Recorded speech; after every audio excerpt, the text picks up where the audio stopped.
Tonight's episode of the 31st Lap Podcast is brought to you by Demico, Chrysler, Dodge Jeep, and Ram, serving the Finger Lakes since 1963. And Creekside Entertainment, for your DJ, karaoke, and photo booth needs, think Creekside. And DirtTrackDigest.com, if it's on dirt, it's on Dirt Track Digest. This is the 31st Lap Podcast, recorded live in the studios of FingerLakes1.com in downtown Seneca Falls, New York. And now, your hosts, Chris Marquardt. Good afternoon, good evening, good day. Thanks for joining us here on the 31st Lap, episode number 93. We're going to be catching up in just a little bit. Yeah, can you believe that? 93. 7 away from 100. Yep. And I didn't think we'd make it past 10. Well, I'm still actually trying to figure out how we're here now. We passed some litmus test of some sort, and we're solidly in the top 3 on Finger Lakes 1. Joining me in studio, Mike Mallett, as he does some mic adjustments. And Rich hello. Rich Zoopy, test 1, 2, 3. Check. That's for you, buddy. Rich Post also making it in just under the wire. Yes. Sliding in here. Didn't even have to speed. Oh, in the chat room already. Eastern States fan. Eastern States. Love Eastern States. That's what I should have made my chat thing tonight. Yes! Somebody Eastern States weekend. We're going to get into Eastern States. Tomorrow! We're going to get into Eastern States talk in a little bit. We're going to catch up with Tommy Meier. Billy Van Pelt also going to be on the air with us. 31st Lap, episode number 93, presented by DirtTrackDigest.com. Creekside Entertainment at www.creeksideEntertainmentDJ.com. Mike just had a little mini stroke there thinking about that. It's chilly in here. And you know what's weird? It's normally not Demico, cold. Chrysler, Dodge Jeep. It's normally not cold in here. You're right. But you can tell it's 12 degrees outside. Yeah, Mike had to drive to work today in the snow. What the hell? All I can say is hot. You know what's funny? I didn't even know. It snowed on my way up, but I'm in an area where it's relatively warm, and I start getting to some back roads, and it's a little snow. I'm like, all right, nothing on the road.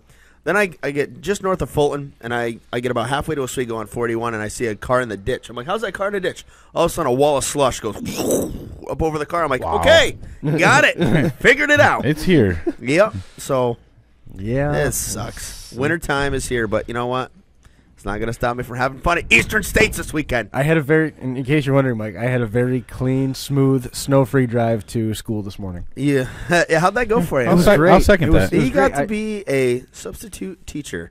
I was in with one of the special needs classes, and then in the afternoon I substituted with a math class. This is backing up. Were they up. teaching you, or were you? No, okay. no. No, I just pretty much told them up front, don't know what I'm talking about. So we're going to be honest here. Think about asking me a question, don't, because I don't know the answer. Yeah. Save it for tomorrow.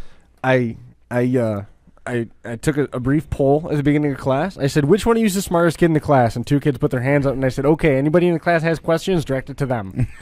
Yep. Or ask me, and I'll ask them. Right. Yeah. I have kids ask me in school, like, math questions sometimes, and they're like, I don't know the name of the stuff anymore. It used to be like course 1, course 2, course 3 when we were in school. Now it's like trigonometry or algebra or, okay, whatever. You know what? I get stumped on this. Is there a sine and a cosine there? There's a... Good luck with that. Let me know how that works out for you. We did graphing in one of the math class, and then we did this other thing that I've never heard of. It's addition. You ever hear of addition? No, the only thing I know about is subtraction. Yeah. I watch everything subtract itself out of my wallet. Mike's working away on the live chat. I'm chatting. I like the new chat room. Yeah? Who's in there? Is it busy? There's like a lot of people. It should be busy. You know why? A lot of people that like Eastern States. It's Eastern States weekend. That's right. That is right. Eastern States fan. That is the best name. I'll give you credit. John Baumus not joining us tonight because he's at home watching the short track nationals. He's watching racing. I can't fault him on it. On pay-per-view. Yeah. 4 nights of 360 racing, yeah, right? Short. I think it's 3 nights. 4 nights. No, 4 nights. Wednesday, Thursday, Friday, Saturday. Yeah, good for him. Jason Barney made it to the B main last night, won the C main, so good for him. First time ever in Arkansas. Also known as Arkansas. We're going to be going through there on our way to Kansas, I think. Are you? I don't know. We're going to Topeka next month. Nice. Double Derby? Yes, we've had this conversation. Yeah. Mm-hmm. Listen, don't try to distract from Eastern States weekend. I'm not trying anything. Eastern States, the 31st lap, our namesake this weekend. Merely a conversation. It's going to be the New Year's party. Can't wait. Can't wait. Dude, I'm pumped. Sounds fun. I heard it was Big gonna happy snow. birthday wishes to a longtime supporter of the 31st Yeah, I guarantee you lap she is- since day one. Tina Regular. Yeah, she's not listening. No, I know. Okay. Yeah, Just- she's on Facebook right now. That but way, if definitely you not if you forget to say happy birthday, Well, you on said it. Facebook- I already said you're happy covered. birthday on Facebook. All right, I good. did what I had to do. I saw it twice and I forgot to. It was All right. funny. I also don't want to forget. We are talking to Billy Van Pelt first, and of course, we want to chat with him a little bit about this weekend's event out at the Black Rock Speedway. Not sure if he's racing. Oh my That's gosh! something we're What going a to ask busy him. night it's going to be over there. They're starting Yeah. at 1:00 in the afternoon at Black Rock. Yeah. Street Stock Empire 100, part of the Dutch Hogue National Open, Small Block Big Block Challenge race, IMCA Empire Series, Go Nuclear Late Model Challenge Series, a Makeup Street Stock feature from the 25th of June, Yeah. and Crate Sportsman. Crate Sportsman. Rear-wheel drive versus yeah, four-wheel rear-wheel drive, front-wheel and drive, front-wheel drive four 4 cylinders. cylinders. Yeah. I mean, That's available at blackrockspeedway.net. .com. .net. I'm on it right now. I didn't know they still had their .net. Yep. BlackRockSpeedway.com is what I keyed in. Does it earlier. work too? Yeah. Okay. Well, They got rid of the .com when I was no longer there. Or they got rid of .net when I was. well, they got rid of no you and the .net. Yeah. A little both salt old on news. that. How's that one for you? They said, yeah, they're like out the door and take Listen. the .net crap with you. Goodbye. If somebody, that sucks. What? Peter Britton's not racing Eastern States. No, he hand aggravated a hand injury in From Dirt Week. Well, yeah, he hurt himself at Dirt Week, Week, and then up at And that Brockville. and crash. he then got- he aggravated. Yeah, right there. re-aggravated Rockville. No, that sucks. I like Peter Britton. Yeah, it kind of sucks, but he said he was going to be there. Avidly supporting. Right now, he's Scagliano. just as valuable as Josh Freeman. Listen, if it wasn't for Freeman, my Giants wouldn't have a win. Nope, you're So, right. They I'm- were. You know what's in great about great Freeman? He shape played there. one game, got a concussion. He's like, all right, thanks, guys. You can He pay me signed a now $3 million contract to play one game. to and throw the suck. ball 59 times, make 6 completions, and hand the ball off 19 times to Adrian Peterson, arguably the best running back in the league, Yeah, they should have flipped those numbers. against the Giants. The hapless, winless, coached by Waterloo's own Tom Coughlin. Okay, but two we things won't- that the chat room needs to correct you on. First Okay. off, you don't have to go through Arkansas to get to Kansas. And secondly, what is up with your hair? Everyone's Oh yeah, I know. I He's missing a Boston hat. Thank yeah. God. forgot his hat, huh? yeah, I flew in without it. I'm sorry. It's pretty funny. Yeah, I know it's not good. You got the 1987 look going. I know. Well, Yeah, but he rocks it well. they won't let me wear a hat in the schools. They frown on that. Yeah, they do frown on that. Yeah, Yeah. they have an issue with it. So He- yeah, it looked like I stuck my finger in a light socket. Here you go. Do it. Everybody else, right on the Oh, board. good throw. Hey, there it is. Right on the board. Are you wearing That'll piss Is that a Bombas Braves off. hat? It's a Canandaigua Braves Canandaigua hat. Braves Oh, hat. okay. All right. Yeah, Atlanta doesn't. There. Now the coif is covered. Oh, And now it's so much better. And now the And lighting now the- just got better. Yeah, in here right. for some Yeah, I reason. know. Got brighter. What the It hell? is. I feel far less naked now. I gotta Now, tell you, now I mean, actually, before we leave this, I'm gonna. Does anybody else see these lines? Look at these lines in my eyes. Isn't this crazy? Yeah, That's they called- call that old I age. got Old. gray. I got Yeah. gray. We're not even going there. Dude. I got a whole bunch of that. Oh my gosh! I've been. see, I trying- didn't get gray hair. No. I don't have any. I didn't get lines yet. I just got a gut. Well, It's See, And up you wanna here, listen- I'm great. No You're gray. perfect. But you I know got a what? whole bunch down here. yeah. all things equal, at least both of us have our flaws online. Because Ty Girl posted Yeah, that slick thanks, Ty, picture for of you. the photo of me today. I appreciate that. Yeah, the nice side shot. Maybe you should lay off the track food. Maybe you should find a more creative joke than a fat joke. I mean, that's honestly- Negative. That's the easiest Negative. joke to go No. to. Absolutely. Put a little thought and effort into the Yeah, joke. but when it works that well, Mike, I can don't you know. fault him? I don't know. I try to go for the non-easy joke first. Then I I know. then I resort to fat jokes as the night gets going. Yeah, but if you have a camera, it's just Yeah, if I got a camera. point, click, over. There's no one at the racetrack under more stress than this button. I mean, you can at least. I mean, you can at least. No, be creative. no. I always pick on John Tiff about his ESS shirt. That button's under a lot of stress. I always tell officials, don't stand in front of him. Somebody's going to get hurt. Anything we can announce out of Utica Rome? Nope. Nothing. Nope. Nothing? We got a super dirt car series race. So it's, Not even driver confirmations. Nothing. We've been ongoing discussions. It sounds like Matt Shepard will be at Utica Rome on Sunday night, so that is a positive. I know the Exciting. banquet. There's going to be a lot of stuff coming out at the banquet. Again, November the 9th, which happens to be the same night as Charlotte. Damn it. And BlackRock, again. Yeah, and it stinks that it's the same night, but I'll I'll deal with it. I'll have fun because the food at the Utica banquet is freaking spectacular. But yeah, where's that everyone knows the rumors out there. So where's that going to be this year? Turning Stone. It is Turning Stone. Yeah, everybody knows the rumors out there. Just keep paying attention to the website. Pay attention, to the banquet releases and so on and so forth, and it'll be good. Thanks, Zuby. Eating a bacon hamburger helper tonight. What a prick. What are you going to have, Taco Bell on the way home? No, I had a bowl of soup because it was a cold day, and I was going Fitting. all Bombas. Bombas loves soup. If you ever get in a conversation, like, and that's why he's still at home. Everyone always asks us what we talk about. I'm like, well, we talk about Bombas' love of soup. Soup. I'm not even kidding. That's the funnier part about it. Because he's always talking about P.F. Chang's. They bring this huge bowl of soup, and then he goes off for half an hour on a bowl of freaking soup. I don't know how he talks about it, but he does. He could talk for a half hour about anything. You're not far behind him on soup.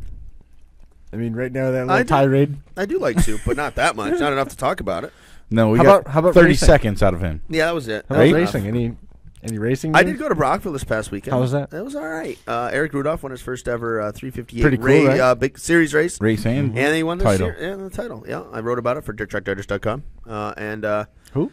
Yeah, exactly. And yeah, it was pretty neat. And then Brian Holland won the Rubber Down 25 for the sprint cars. That was impressive. The tire wear in that bad boy. Cool. Because I mean, Holland was good. Steve Poirier was good. Poirier actually won the Patriot Canada Championship. I think it paid $5,000, so he had a pretty good day. But that's pretty good.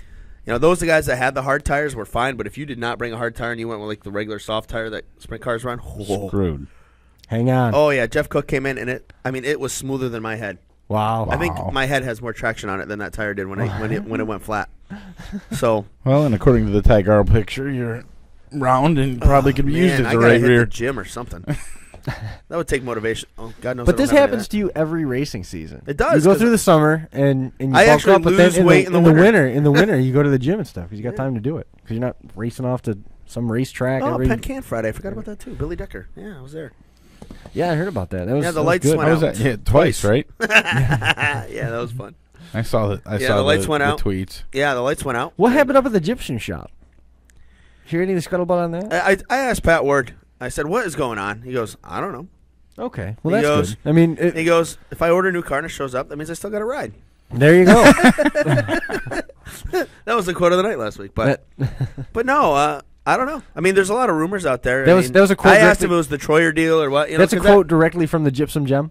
Yeah. What the hell is that? Crap. But You're yes. not right. And again, John White did save the night. Not the John White either. Different John White at Penn Can. John White in the chat room here. John The White. electrician. Yeah, he has a rental company, and he brought another generator, and they done. Let's go racing. And Patched it in, and off they go. we were good to go the rest of the That's night. cool. So. Were you announcing there? Or just Nope, I just was for I was DTV? on the microphone for a little bit with Jeff Allen. We had Of some time to course. kill. Of course. Well, I was sitting behind him doing the well, live there's time to updates. kill. Hand the microphone to Mike. Well, I felt bad. That's what we I think do, it's, right? I think it's Tyler Harpel that's the weekly announcer there. Yeah. And Jeff Allen wasn't going to be there the next day. So the next day, the kid had to call sprint car sport. Like he had 12 divisions to call the next day. And he was talking like this. yeah, so if you, like he goes, I'm going to go take a break and get some water. I'm like, whatever. I go, Jeff, if you need me to kill half an hour, I can talk. I could talk. He says it so easily. Well, you do. I mean, as race fans, we all know we can. I mean, we do it every week here. I mean, we can come on here and talk about racing. Kill 90 minutes here. Yeah, exactly. Or So, soup, given the opportunity. yeah, soup. That's sad that we went to soup that early in the program. You I mean, usually Billy- wait 20 minutes. Billy Decker Yes. winning that. I mean, how big? He had a how good big of weekend shot- because he also won Brockville on Sunday, giving him 2 series victories here in the last couple of weeks. So I mean, it's a shot in the arm for that team. yeah, that's huge. I mean, Billy they've has been not kinda- had the best year by his by No, Billy they've been- Decker's standards. He has not had a good year. But by all of their for standards, the they're record, quiet. Yeah. I want to tell all of you, I told you so. I picked the winner last week on the show. Yeah. Billy Decker, thank you. Right here, this guy. Can your arm get that far back, Mike? Yeah, I can pat myself. Okay, thanks. I can't reach. 2 thumbs up for Mallet. No golf clap. You happen to pick that straw. I don't really think that was. No, you know what? I steeped had in a the type feeling of- when Oh, yeah? when a guy gets You had a- confidence, or It he was a gets on a gut roll, feeling. Oh, good one. That was creative. See, that's a good one. That's how it goes, Ty. Man, last week I'm sweating in here. This week my hands are freezing. I'm comfortable. Big dudes usually are, right? Yeah. Temperatures like these. Yeah. Takes a little while. Is this going to be like the fat joke episode? Is that where we're going? And No. Bubba's is even here. He's at home. He ain't listening. I got a million of these. Yeah, he ain't listening to us. No, he's eating soup, watching the short track nationals. Yeah. He became a connoisseur of soup because he was home every day. Yep. Man, we are getting ruthless. Yeah, but he's not here to do anything. Yeah, about he it, can't so do anything about it. So that's what makes it good. But Loaded potato bacon, pretty good. Ooh, Not bad. Yeah, Yeah, that's good stuff. Yeah.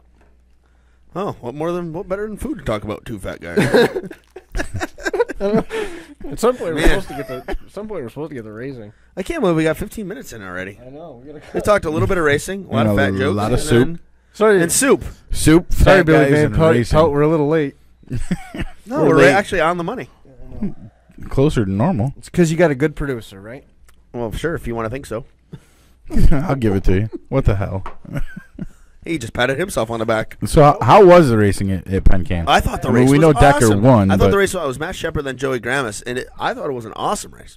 The battle for fourth was unfreaking believable. You had Brian Weaver, who ended up fourth, Bobby Varon fifth, sixth, I believe it was Perego, seventh was Pat Ward, eighth was Jeff Strunk. Those guys were all right together. Right together the whole race. It was unbelievable. And battling, Pat Ward got by all of them once. Then he missed it in 3 and 4 and lost all the spots. Then he almost got him again, ran into a tire, lost all the spots again. So it was great racing at Penn Can on Friday night. So no complaints. But I believe joining us on the Creekside Entertainment Hotline now, multi-time former champion down at the Woodhall Raceway, Billy Van Pelt. Billy, great to finally have you here on the 31st lap. I know we talked about it a few times, but glad we could finally catch up with you. Well, thanks for having me on. So how are things going? I know we had some shakeup here over Super Dirt Week, kind of one of those little news or tidbits that got kind of overshadowed by everything that happened during Dirt Week, but looks like things are changing for you here in the future. Yes, my team decided to cut back their efforts in racing, and the guy that owns the car also drives too, and he said that he just is going to maybe run his car now and again, and he basically shut everything down and left me looking for a ride for next season. So I got to, first thing out of the box, do you have any prospects, anything like that? I know the last time out I got to see you ran for Ray Bliss down at Penn Can. Yeah, I got to run Ray Bliss's car a little bit, and then the following night we ran Raceway 5 with Ray Smith, which Ray Bliss and Ray Smith are both tied in together anyway, and they're kind of talking to me a little bit, but they know that I'm got my options open and looking and seeing what is out there and available. Now, I know this weekend, Black Rock Speedway, some people were asking me to ask you this week on Facebook once we said that you had that are you racing this weekend at Black Rock? Are you running the crate car, the modified, or what are the plans? To be honest with you, I got family plans this weekend, so I have to miss. They did ask me, Ray Bliss asked me, and Ray Smith both asked me to run their cars. I was going to run 2 cars if I wanted to. Wow. But like I said, I've got family plans, and I'm going to go spend some time with my family. It's nice to do once in a while, isn't it? Especially in this racing game, because I don't think you get much time to do that once you're in the heat of battle there in the summertime. Not usually. Not usually. And I don't really have any obligations right now, so it's a good time to do it. How tough is it in this day and age? You look back 10, 20 years ago, finding rides wasn't all that difficult. How's the process gone for you so far? I mean, the feelers, and have you had people call other than Bliss and all of that? I've got a couple guys that I've talked to just a little bit. It's a wait-and-see game right now. I think it's going to be a lot tougher to get into something that's going to be quality and be able to be right up there and competitive. And if I can't get into something that's going to be competitive and be out front and challenging for wins, I'm not interested. Yeah, I mean, you're a guy. We talk about Woodhall Raceway. You are the guy. I mean, this year I know you had a great battle with Donnie Lawson. Came up a little short there in the championship, but still not a bad season nonetheless. Oh, no, by any means. I mean, we won 4 races this year, second in points. You really can't complain about that. It's not the numbers that I've had in the past, but with Chilson Racing, we've had a good 4 years. We won 3 championships, and we won 20-some races together, and very happy with them guys. And unfortunately, his biggest thing is his businesses. All 3 of his, he's got 3 different businesses going. One's a sawmill, one's a pellet mill, and then the logging business, trucking. With that stuff going on, he just said that right now he's just growing and growing, and he's working 7 days a week, keeping up with all those businesses, and he didn't feel that the race car was do justice right now. You know, someone's asking us here in the chat room, you know, one of the guys that seems hit or miss that comes out and races with you, I know when I was there, you guys were you were parked next to each other, but Alan Rudalovich, how nice is it to get a different guy into Woodhall? Because we know, like, when I go to Woodhall, there's a lot of guys I don't get the opportunity to see race at other places. But Alan Rudalovich is a guy that, you know, comes up from Pencan. What's it like having that different blood come in and giving you somebody new to race with? I really enjoyed it. I liked having him and Dan Lauder both coming. Dan spent just about a year there as well. And it's really a lot of fun. It's a change of pace. It's somebody different to race with. I enjoy it. It was new challenges for myself and for the people that do race at Woodhall. How tough is Woodhall? I mean, I know I've been there a few times, and the racing is always, I mean, you got to be on, you know, the edge of your seat when you're racing in those cars, up on the wheel, you know, use the old phrase, just based on how tight that place is and how tough it is to, you know, to get around guys when they're good. Yes, it is. It's a real tough place to race. But the cool thing about Woodhall, it has more than one groove most of the time. Very seldom it has just one groove. And I think that's why Alan likes to come there, too. I mean, it's a place you can race, you can pass. It is tough, but you don't, you know, it's not necessarily you get caught. Now, when you get guys in the racing side by side ahead of you, sometimes it's a little tough to get by. You just got to kind of be patient, and when it opens up, and then try to go from there. But I kind of like it because it's close to home. I mean, I live 25 miles from the track, and it's just a good place to race. I mean, it doesn't take a ton of money to race there either.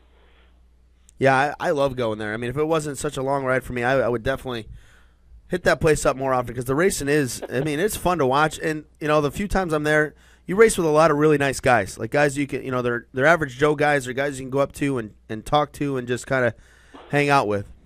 Yes, yeah. None of us there are doing it for a living. Alan, actually, when he comes to the racetrack, he parks beside us, picks on me, and we have a good time with him. And actually, sometimes he'll even let me know that he's coming to save him a spot or even draw for him. Because when you go to Woodhall, every week you draw for your starting position in the heat, and then if you qualify in the top 12, you go down and redraw again for your starting position. But if you won the week before, you can't start any better than 12. But if you've won 2 in a row, you can't start any better than the last qualified car. What do you think of that system? You like the redraw every week? I mean, it changes it up a little bit. I like that. Some people don't, but I like that system. It puts the fast cars all out in the front. It is a little harder to race, but the guys that don't have quite a handle on their car yet, they don't qualify well, so it puts them in the back, so you have less chance of getting torn up. So it saves you a little bit of money. A couple other questions here coming in on the chat room. How's your brother doing? Is your brother plan on making any racing here anytime soon? Not anytime right soon. He's doing great. Business is going good for him. We were talking when I was with Chilson that we wanted to ask him if Kurt could run a couple more races. You know, that definitely was crossing our mind, but he didn't. He doesn't want to get into anything full time, but definitely wants to get back in the seat again, I'm sure. Well, someone here must know you. Tony Troyer says, "Tell your brother I said hi." I don't know who that is, but that's coming in through our chat room again. That's you know who it is, obviously, if you're laughing. So. No, not really. Tony Troyer? Yep, Tony Troyer says hi. Just tell your brother Tony Troyer says hi. So we'll pass that on. Yep. Brian Sipple was texting with me earlier today about who we were having on the show, and he suggested we have Alan Rudalovich on sometime. Yeah, that'd be nice, you know. Now, Alan was the guy that owned the car that had Native Poker on it for. No, that was Jeff. That's That his was brother. Jeff? There you Okay. go. There you go. A couple other questions about the racetrack. Running at Woodhall, the high banks. What's that like? And if you leave Woodhall, how tough is it? What changes and adjustments do you make to your race car? To be honest with you, I have a baseline setup. I use Big Mill's baseline setup there and adjust accordingly to whatever the track throws at us. I mean, if it's got a lot of bite, obviously you don't tighten it up. You kind of make sure it stays freed up, and then if it's getting real slippery, then you tighten the car up. And that's kind of what I do going to other racetracks. I start with my baseline and try to make the right decisions. And, with anything, I mean, you got to get your handling down and got to get your tires right, your car right, and, it's all a package deal. Okay, Troyer says his brother, Tony. You have a brother, Tony? Yes, I do. Okay, tell him that Troyer says hi. Maybe that's it. I don't know. I'm confused. I can't keep up. That's the thing with the live chat. You're trying to listen and do the live chat. Is it just Troyer? Yeah, it's Troyer. That's it. That's Brian Simple's boy. Oh, Brian Simple. Okay, there we That's go. Brian's boy. There we go. Brian's boy's name is Troyer. Okay, well, good. Okay, we got it. Okay. I thought it was like somebody that liked the chassis. I don't know. The code is cracked. Okay, you We're got there. it. Way to go. Yes. Way to go now. So, any other plans after? You're not racing this weekend. Any plans? Any other races this end of the season you want to hit? I think Raceway 5's still going on Sundays, right? Until it gets too cold to race or until it snows. I really don't know what they're doing. I mean, I just got asked to go up and run against the Open Sportsmans with that crate car, and I started 6th and got 3rd with it Sunday. And I know I'm going back to when BlackRock has that 200-lap crate sportsman race. I'm going to, or I guess it's just a 200-lap sportsman. It's open and crates together, I believe. How tough is it to jump? I'm going to hit that with Ray. Yeah, how tough is it to jump back and forth between the two, where the small block where you actually got a little bit of power, and then you go back to running a crate car which has no power. Yeah, you got to be smooth as you can and go as fast as you can, and don't over tighten the car to make it so you got to force it in the corner. That's my big difference with them. One thing that I've talked to you about in the past, and explain to the folks at home. Again, we're chatting with Billy Van Pelt here on the Creekside Entertainment Hotline. The 370 modifieds, like nowhere else do we hear them called 370 modifieds. When you go to most tracks, they're called a small block. Right. What is the 370? Why is that the number that they use to call their modifieds at Woodhall? We just they did the 370 cubic inch because that way they're not putting a 377 in or a 388 stroker kit. They can stroke them up to a 370. The biggest reason they did that was to save money. A lot of guys were getting towards the end of life on some of their expensive dart blocks or bow tie blocks and stuff like that. Instead of going out and spending that kind of money and then starting again and boring another block, they allowed them to bore them out a little bit further. And then they also allowed high dome pistons and stock valve angle heads is what they did, and then they put a 650 carburetor on it. That's basically the whole rules package right there on our motors, and it was done with the thought of a guy in the garage can build him a motor, doesn't have to have his heads angle milled and cut. That will save him money on machine work. Flat top piston versus a dome piston, they're pretty much the same price. So what they were trying to do is save money for our racers. And do you think it worked? I mean, in your opinion, you think it saved guys money that are racing there? I think it has, and the other thing is the competition's even gotten stronger. Yeah, when you're milling out a 350 block and getting it big enough to be 377 and 383, when you start doing that, how thin do the cylinder walls actually get between the cylinders themselves? And does limiting it at 370 actually make that much difference in terms of the block itself and the block longevity? Well, you're only allowed to go so far with the blocks. Before, I think it was 70 over was the most you were allowed to still be within tolerance. And a lot of these dart blocks that they're using right now, you can go 120 thousandths. Holy cow! You can That's go up to a lot. They're made to even put like a 400 together. The blocks are, but that was the reason why we did it. It's because we don't run an open small block, but we never went with dirt when dirt did their spec head deal. We kind of was the only gig left in town was a 358. the old iron head motors. So that's what when they were talking about it, what do we do and how do we save money? And we even talked about going with just an open small block with the 23-degree head, but still make them use a 650 carburetor. Are you involved with writing the rules packages? It's a group. They have a rules meeting. We call the drivers in and we sit down and we talk, and then we work together with the racetrack. I like that. I mean, especially when you get it to a situation where it works, like what you've got there. That's cool. I mean, rules by committee is always seems to be more popular on paper than it is in execution. Yep.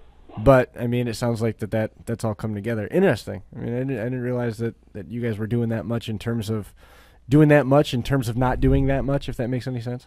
Yes. I mean, saving money. It's a good move. We the problem with the rule. Usually a rule costs somebody money. Nah. Yeah, oh no, you're right on that. Will spend any kind of money to make sure they get within the rule and in the gray area. And now, you guys have pretty much eliminated that gray area with the rules there. Exactly. That's good. Exactly. They tube us when we win. They've checked. Somebody every night got checked at Woodhull this year. I mean, they really stepped up their tech game. They tried to make the rules simple so everybody knows what they've got to follow. It's not real hard to, follow the rules at Woodhull. I mean, I actually had a 357 cubic inch motor this year. I was told at the end of the year that only one motor was smaller than mine. So, wow.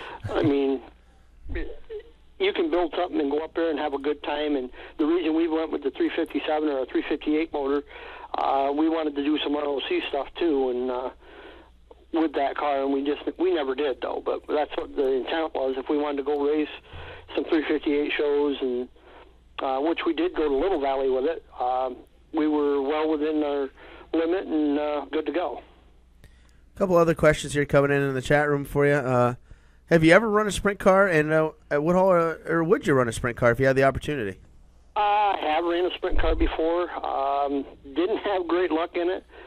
I mean, I did have some good luck with it when I first started driving it. I got tipped over and caught on fire in one, and then I did race at Woodhull, and I hit the wrecker in the infield. A guy spun out and hit me and set me through the air, and when I landed, I hit the wrecker. Oh. Ow. Good reason to stay in a modified. Yeah. Me. Now, I have run some late models. Wouldn't mind running late models again, too.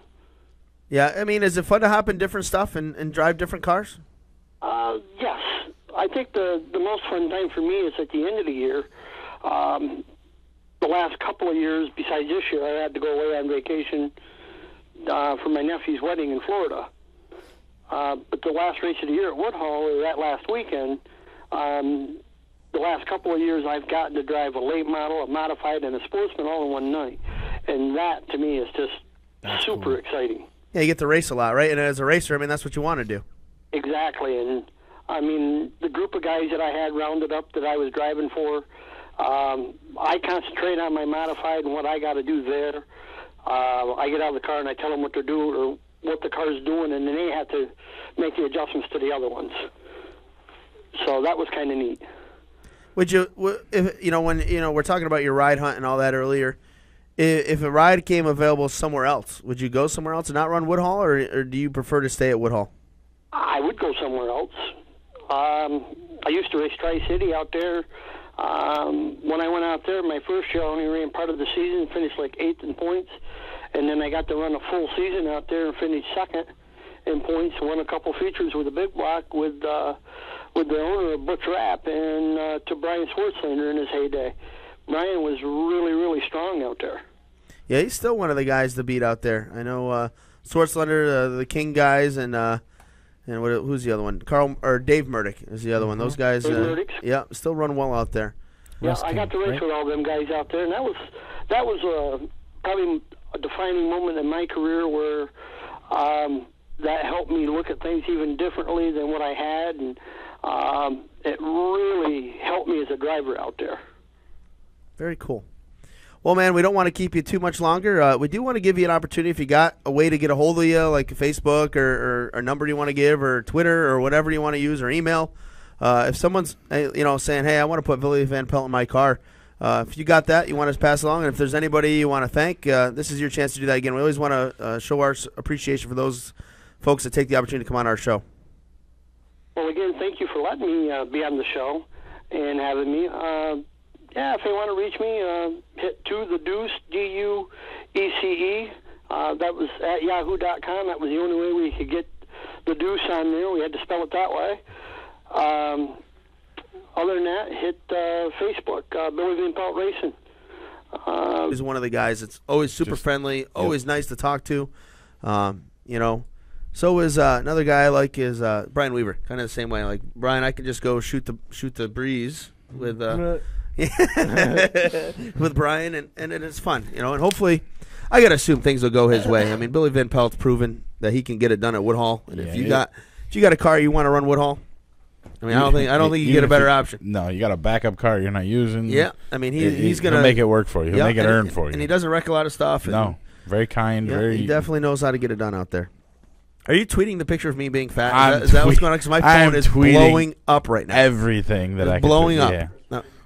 Okay, I figured as much. Yeah, I'm like, my phone's blowing up. I'm like, what is going on? And then I see you giggling over there. You punk. I put out a little request to add to Ty for the photo. Thanks. Yeah. So he was very kind and appeased me quickly. Great. So my fat gut is on Twitter now too. Right, it's on Twitter now, Perfect. and we sent it out. So you might as well just jump on your Twitter feed. No, I'm not worried about it. Go ahead and retweet that one, Mike. I'm not retweeting it.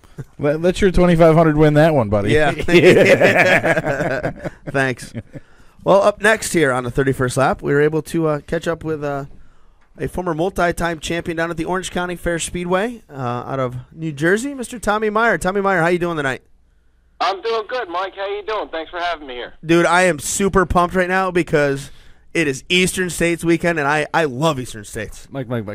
Yeah. What is it? It's not going to rain either. It's not going to rain. It's going to be beautiful. I already checked the forecast. I've got snow today, so the fact that it's not going to rain and it's supposed to be in the 50s, I'm pretty excited. Myself as well. So, let's talk about let's go to Eastern States first, then we'll cover everything else. But Eastern States, how pumped are you? End of the season, this is when it matters. This is when you got to get it done.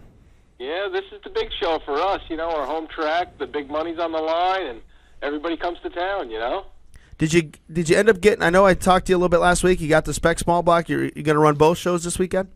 Yeah, we got a new small block together, and we're looking forward to the 100 lapper and the 200 lapper, and we ended the season on a pretty good note. We had some good fast stuff.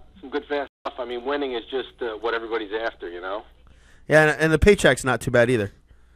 No, the paycheck's good. It's an expensive race to run. There's a lot of fuel, a lot of tires, a lot of laps on your drive line and stuff. But we're all going for the big one. It's our home track, and that's what we're after. You did a little different schedule here this year in 2013. You added Accord to the Friday night repertoire. How much of a change of pace was that for you? Well, it was a big change of pace for me, for the team as well. I wouldn't have been able to do it without Jeff and Jerry. They fielded the car all year long. I just had to get there on Friday nights, which is enough of a challenge running a business and so forth. These guys who race 2 nights a week or 3 nights a week or whatever, boy, hats off to them for keeping it all together. I don't know how they do it all the time. Well, most of them are doing it for a living. That's why they can do it. Yeah, they can, and all our guys are volunteer, and this is just what we do for fun. And, it gets a little long without any rainouts throughout, the middle of the summer. But, everybody stuck it out. It was fun. We did some short track stuff last year and got a taste of it and said, we'd like to do some more of it. And it's different racing. It happens quicker. It's faster as far as, things happening on the track. The speeds aren't there, but it certainly happens quick. You've also done some traveling, a little bit more than you have in the past. I know you made it up to 5 Mile Point for the Short Track Super Nationals. Also, we're out at Pencan last week. 2 places I don't think you have much experience or any at all. Yeah, none. We were Middletown racers for 20 plus years, and you know, it's I got some help now with you know, Jerry and Jeff fielding that car, and it breaks it up a little bit. So we, you know, the short track stuff's been fun and challenging also. You know. Getting back here to Eastern States, we got some questions coming in here. What do you think about the new pit stop rule, where you have to pit once for fuel, then if you want to change a tire, you got to come in again? I like it for Orange County. There's just not enough room on pit road to do a tire that first time when everybody's coming in. It's just too crowded, you know. And now they've moved it up to lap 60, so I think that's going to bring even more cars into pit road on that first stop.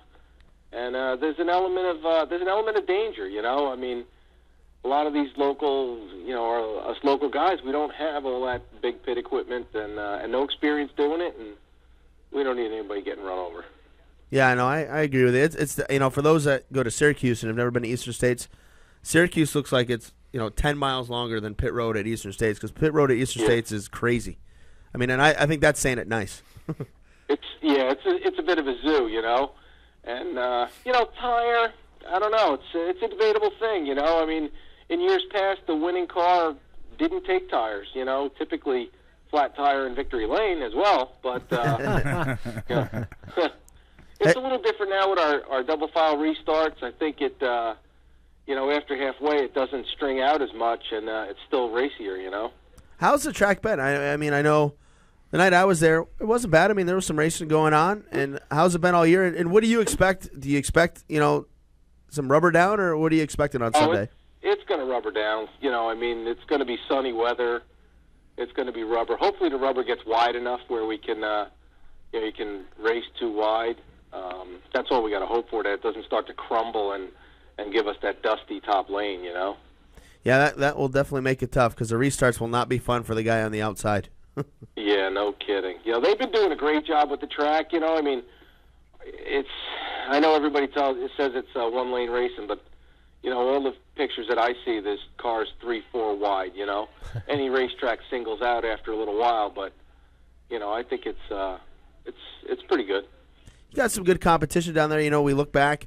I mean, you had Tim Heinley, your track champion, finish in the top 5 at Syracuse. I mean, so you guys, you know, week in, week out, race against some pretty tough competition. You know, you can throw Jerry Higbee, and I can name 10 other guys as well. Yeah, we have a good field of cars, you know, and hopefully our hometown guys can represent us well this weekend, you know.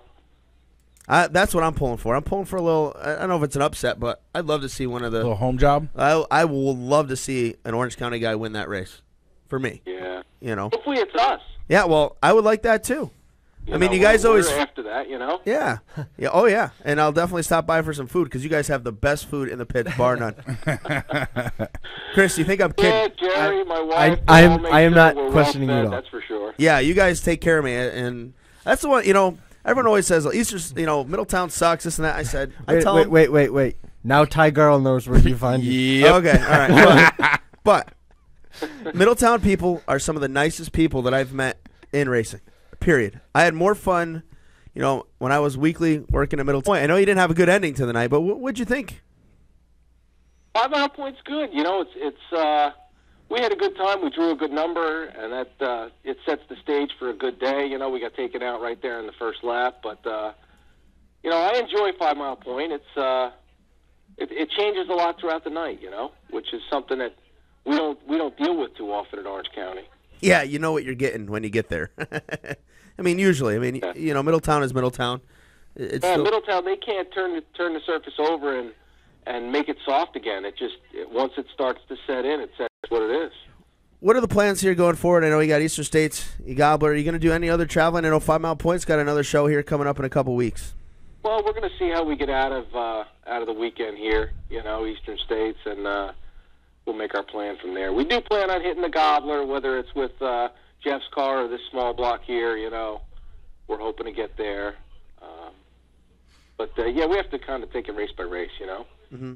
Have you started thinking about next season? Yet at this point, is it going to be the same deal as this? You're going to, you know, run Accord and Orange County, or what's the plans there? I don't, you know, we've talked about it a little bit. It was a lot of a year for us to be able to do both tracks. I don't see us doing both tracks full time again. we really had a good time at Accord. So we may just run Accord every week and do a part-time Orange County. Not certain on that. Now, I know you've talked about it, in the past. You usually take, a vacation to go to Disney World about mid-season, right? Yeah, we usually go on vacation in the summer, and we would always travel back home to make it to the races. And, I don't know if we're going to be doing that as much anymore. Now, you're one of the guys that I can't remember. I know the list is very few, if not the only guy that has it's a championship in the Pure Stocks, Sportsman, 358s, and Big Blocks. That's a pretty cool accomplishment. Well, it's pretty cool. You've been racing a long time. That's what happens. So that comes with age, then. Comes with age, I think, yeah. I've been fortunate over the years to have people come forward and help me move from class to class. It's a big step when you got to sell off all your stuff and move to another division and come up with more stuff, and it's not easy, Oh, I'm sure. I mean, back in that day, you were able to use your street stock engine and move into the sportsman class, which was helpful. You didn't have to build a whole new engine, Mm-hmm. And but the transition into the next divisions was bigger.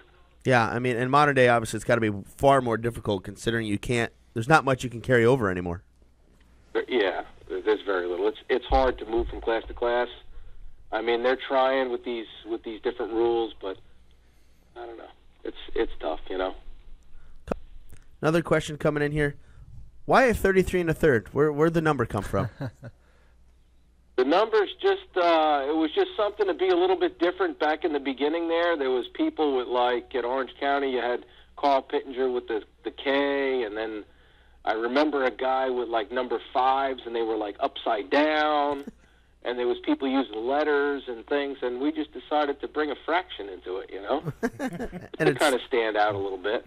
Yeah, I'm pretty sure you're the only 33 1/3 I have ever seen. So I've seen 33s. And he'll be a contender. Yeah, I think so. They've been on their game, and they're on. They got some momentum going. 4th at Syracuse was a nice run, and I think so. Talking about Heinley, we talked about a little bit the different guys you're racing with. You got Timmy Heinley, Jerry Higbee, you, Craig Mitchell. You guys were all right there at the top of the points at the end of the season. How is that stressful? I mean, I know you guys all talk, and you're all, you're not necessarily best friends, but you're still friends. Right. Is that tough to be in a battle like that with those guys, and especially consider the weird handicap system that Middletown uses? Yeah, well, that system is. I'm not a fan of that new system. I don't think it's a Saturday night type setup. It's more for professional level racing, which we don't do. I don't think it supports a handicap type field. Mm-hmm. But on a different note, I wasn't in a close battle for the lead this year, so I didn't really feel too much going on. But in years past, people talk, and it's fun, a little bit of, anxiety or animosity between people, who gets to start where and what's happened, who got the lucky break this week and stuff, That's all good. That's what it's about, Yeah, I mean, that's one of the things that's usually, with Middletown, usually the points are always tight because nobody can really separate themselves because it's, again, in the new system of handicapping, let me see if I can explain it properly, Tommy. You're going to have to correct me 6 times because I'm probably going to be wrong. Yeah, right. Yeah. Basically, the handicap, what is it? You start heads up in the feature, but they handicap, if you win a race, you can't start better than 7th, right? Basically, that's how it works. Right, you can't start better than 7th, right? That wasn't that hard. If you win a race, you can't start on the front row of a heat race anymore either. Okay. And now, how do they line the heats up? Is that just heads up by the fastest car, or how does that work? Are those handicapped? The heat races were lined up based on your last 3 weeks of points earned. Okay. Yeah. And then you go from there. Points. Yeah. But then again, you go from there. So if you qualify, if you make one of the handicap spots, let's say, like Craig Mitchell never won a race, or he didn't win a race until late. He couldn't start. Right. He could start in front of all the guys that had won a race. So it's really, weird. I guess that's the best way to put it. The last 4 weeks of the season, it was just, it was kind of a comical thing. Everybody was kind of, laughing about how anything's going to line up or who's going to start where. It was just, it was out of control. Yeah, it's different. It's different. Is there anybody any talk about changing that, or have you guys tried to get it changed? I hope. I've pled my case, all year long. I think it's destructive to the lower classes, and I don't know if I would have been able to stick it out in modified racing all these years if back in the beginning, in the early 90s, when we had, 35 guys at the track, and we had, everybody from Frank Cozy, Danny Johnson, Brett Hearn, Jeff Hetzler. We had, 6 or 8 series guys there. If I had to start behind them every week in the feature, I don't know. Yeah, that'd be a tough road to hoe. Hard.